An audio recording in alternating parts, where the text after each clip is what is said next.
So my topic is to make an argument against co-curricular activities. Basically, to list the cons of getting involved in co-curricular activities.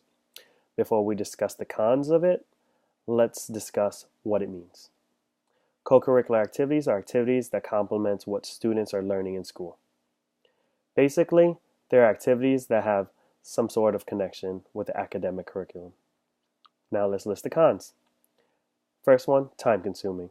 What I mean by that is that being a full-time student is already time consuming as it is, with all the classes, homework, and studying for tests and quizzes. But if you add a co-curricular activity to it, then it takes up more of your time. And we already discussed how most college students are bad with time management. Poor time management can lead to stress, which is my next point, stress. When you have barely enough time for anything because you decided to bite off more than you can chew, that's when stress kicks in. Stress can lead to mood swings, irritability, and it can also lead to poor performance in schools. We also learned that when you are stressed, that it can lead you to be more stressed. It's like a never-ending circle of stress. My next point is that it's mainly operated outside of schools. You might be asking yourself, how is that a con?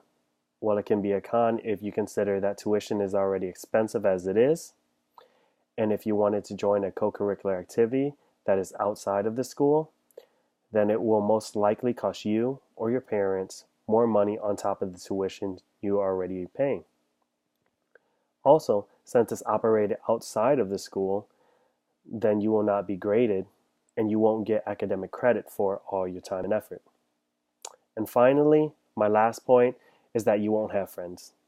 Not literally, but since you are going to split your time between school and co-curricular activities, then you might not be able to have time for a social life. These are my cons against co-curricular activities. So just don't get involved.